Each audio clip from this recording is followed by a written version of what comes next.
Howdy everybody, and welcome to Nintendo Capcom. What could this possibly be? Well, you already know because you can see the title of the video. But this is going to be something kind of special, I guess you could say. A particular type of challenge, and so yeah, this is going to be a 3-heart run of The Legend of Zelda: Oracle of Ages. And it's definitely not going to be easy, I can tell you that. It's a bit easier than Seasons for reasons that I can describe later, but, you know, these games, they're not easy. I would say they're definitely easier than, like, the real early Zeldas, like the super old school Zelda 1, Zelda 2. Like, a minimalist Zelda 2 run would be way harder than 3-hearting this game. But this game, you can die fast. There's really, like, you know, you're never safe. Your shield doesn't really help you much. Because, you know, like, being able to 3-heart run a game like Ocarina of Time, or Majora's Mask, or Wind Waker, those are fun challenges, but the games themselves aren't actually that hard. This is pretty tricky because you can die pretty much anywhere. So, unfortunately, my full name won't fit into the dialogue box, but I'd rather go by something closer to that than by Ed. So, we're going to be Edwad here. This is like a more legit run, but so we'll just start the game. Message speed fast, because fast is the only way to go. Gotta go fast. Gotta go fast. Accept our quest, hero. Yeah. So Link just gets thrown into this weird pixely-looking land of green shit, and there's some scary trees over there. Scary trees. Help! Hopefully that didn't kill my microphone there. That would be bad. So here's this blue-looking lady right here. This is Impa, actually. Her rendition in this particular Zelda game. I don't know. She looks really blue for some reason. It's kind of weird. But anyway, we're supposed to She's been told by Princess Zelda to go find this singer named Nehru, who's like named after the one goddess from the one game, you know, with the ocarina. I think it was called Ocarina of Ages. That's the title, right? Alright, so she wants us to move this block because she's an idiot and doesn't know how to move things. She's too weak. She needs a man's help. Yeah, it's a real job for a man. And this sound is actually supposed to be her singing. Yeah, it sounds a lot like a voice. No, I have to hear the song. How charming. This guy's just sitting there with his kicking back with his feet up in the air. Crazy, man. These people really like her singing, I guess. The bunny. She's like fucking Snow White over here, man. Sit here and listen. How charming. So yeah, you can just listen to the song and the amount that it resembles a human voice. And Link's just like, girl, aha, yeah, boobies. This is so dumb. Alright, so yeah, a bird brought message of your arrival, because birds can talk in this universe. So there's this guy here, his name is Ralph, and despite the fact that his hair is black in the sprite, the art that I have on my guide, yeah, I actually did get the guide for this game when I was a kid, because it was back in the days before GameFAQs, man, cut me some slack. Anyway, he's actually a redhead. Yeah, Ralph is supposed to be a redhead, but black, red, they're basically the same color. So now some sort of plot is developing here. The bear's flipping out, oh my god, or the gopher, or the whatever the fuck that orange thing is, he's just like, ah! So yep, there's a bad guy, and doing some bad stuff, and you've got to stop him, or her. The villain in this game is actually a woman. A sorceress named Varan. She is an evil sorceress. And yeah, just like in Ocarina of Time, when you fucking ruin everything by letting Ganondorf into the Sacred Realm. Realm? The same thing basically happens here. Link decides to be a dumb shit and let the villain in so the villain can fuck all the shit up. And now she's possessed Nehru. And that's not good at all. As a matter of fact, that's kind of like the opposite of good. So now she can use Nehru's, like, time-traveling oracle powers to, like, fuck all this shit up. And here's Ralph is all like, oh, I'm gonna fucking stop you with this sword. And Varan's like, no, you can't do that, because if you cut me inside of Nehru's body, you're gonna cut Nehru's body. I'm just like, oh my god, I am explaining this so terribly. Not that there's much of a plot to explain, it's just like, she goes back in time and starts fucking shit up in the past, so you've gotta sort that shit out. That's like the motto of The Legend of Zelda, just sort that shit out.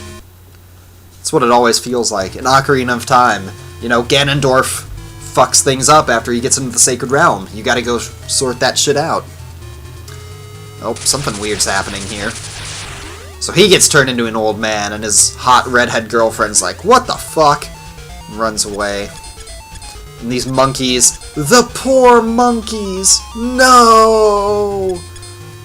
Yeah, so this first episode is just gonna be a lot of, like, exposition-y plot stuff, and this kid is gonna die horribly. We'll get turned to stone, same thing, basically. That's gotta be pretty horrifying. And the old lady's just like, oh no, this is bad! That Varan, she couldn't touch the stones, so she used you to do the things. Funnily enough, that's your death animation right there, where Ralph, like, spun around in circles and collapsed with his feet outwards. That's what it looks like when you die. And hopefully we won't be seeing that too often, but, you know, no promises. Like I said, anything can really go wrong in a 3-heart run of this game. It's just, you know, I've been practicing, but still. Even in some of the early dungeons, there are parts where you can die. There's some really trolly stuff that happens in, like, Dungeon 3 and Dungeon 4.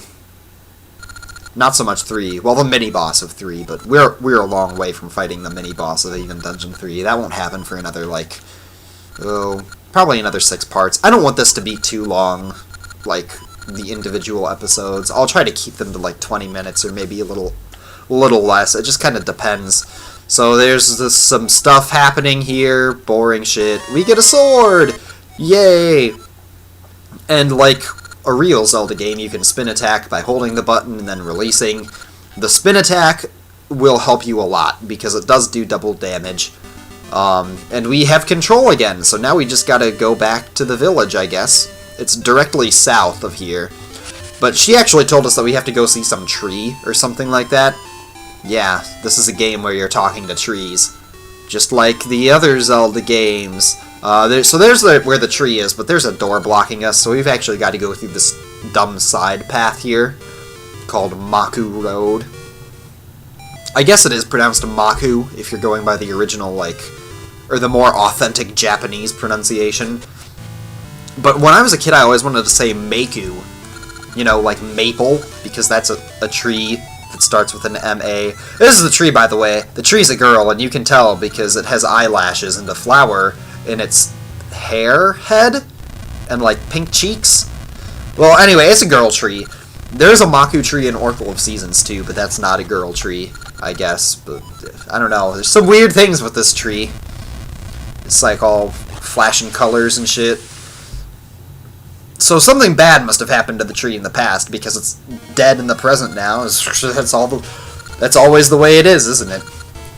That tree just Marty McFly'd, basically. God, it's been a long time since I've seen Back to the Future. And of course there's like ample room for Back to the Future jokes, since you're always going back and forth between the past and the present.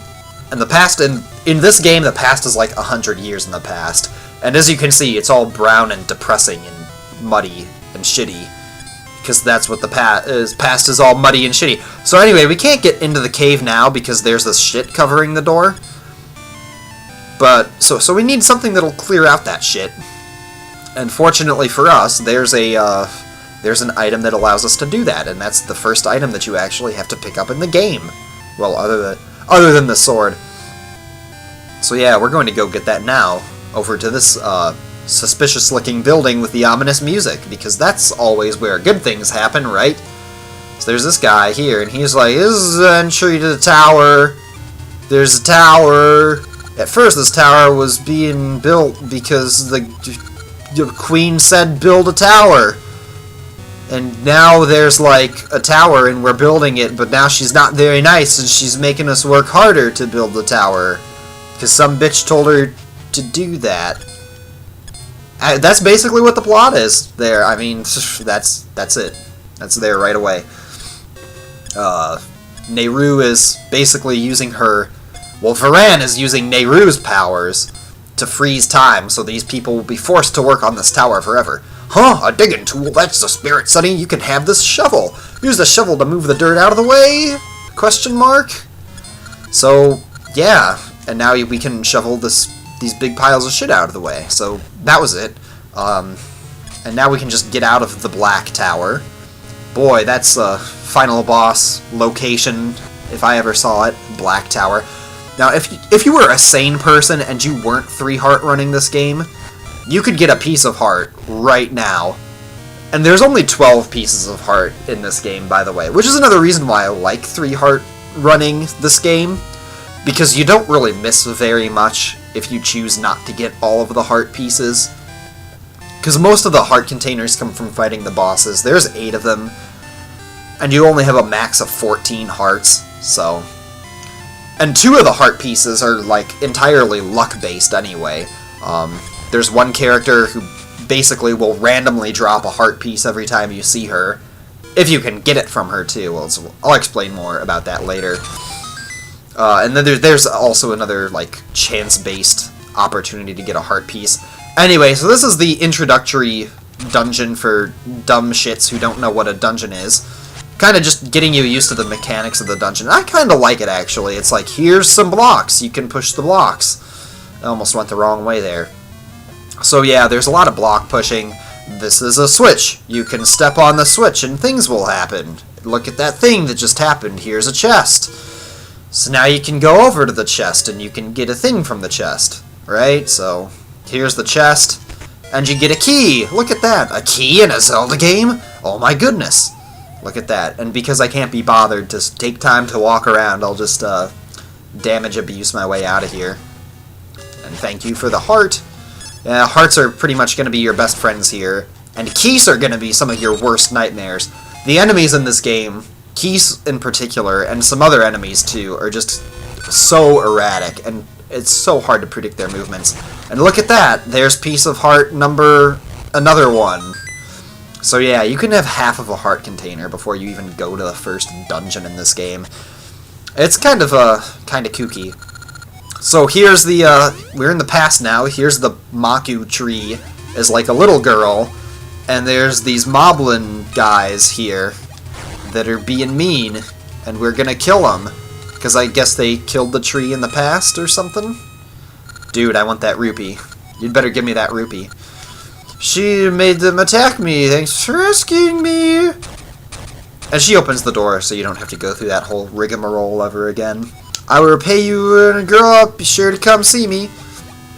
Oh, and I want to marry you, by the way. Yeah, so a tree wants to marry us. I'd rather not look that up on the internet, but because I know the internet, I'm sure that there's probably something somewhere of some hot link on Maku tree action. God. Oh my god, the internet is such a crazy place. Oh, Heart, I remember you. Hundreds of years you promised. I'll marry you. Hey, don't you put words into my mouth, bitch. I never said I would marry you. You're the one who was like, yeah, I'm gonna marry you. But, so we kind of made this tree a little upset. She's gonna resent us for the rest of the game, because that's how women operate. Right, guys? Right? So anyway, we've gotta fight the bad guy and do the stuff. There's these 8, like, magical MacGuffins that you have to collect, whose power is very vague, and they'll somehow allow you to beat the sorceress, so... Yep, that's pretty much it. That's the plot. There's your plot right there. And she gives us our next item, which are the Seed Satchel and Ember Seeds. And Ember Seeds are kind of cool. They basically allow you to burn shit, so you can just go like that, and you burn some shit. Basically, you use them to get past those trees, and you can also use them to light torches and stuff, so we'll be using ember seeds a lot. Now this right here, I didn't explain this when we walked by this the first time. This is the ring shop. Rings are something that's kind of unique to the Oracle games, but I'm not really going to go in detail explaining them because, I don't know, it just takes a little too much time, and they don't really help you that much. I'm sure there's probably some rings somewhere that could really help on like a 3-heart run, but I'm not going to be using any rings in this run or anything. And most of the rings, like, you need to like link your game to get a lot of the really good rings. So, anyway, this is the graveyard that we're in, by the way. You got a happy ghost over there, and some scary-ass looking trees. Man, this is like freaking Evil Dead all over again. A tree that loves us, and some scary trees, and you put the two of them together, and you get a horrible, horrible thing that happened in that one movie. Let's not talk about that anyway. So there's these kids here, and they're all scared because they're little. And another freaking piece of heart, man! Look at that. The game's just taunting you now. We actually don't have the item that we need yet to get that particular piece of heart, but we'll have it coming out of the first dungeon, so that's 3 pieces of heart. There's like a quarter of all the heart pieces in the game already in episode 1, so yeah. Not much happening there, just had to clear my throat a little bit. So yeah, I think we'll make our way. That's the dungeon over there, by the way, where the big scary eye is. I'll just like head over there, and then on the next episode of Let's Play The Legend of Zelda Oracle of Ages 3-heart run, we will enter the dungeon, and we will have lots of fun in the first dungeon, because, you know, the first dungeon is always the most fun. It's the one that's so exciting with all of the hot action and the babes. So, see ya. Thanks for watching.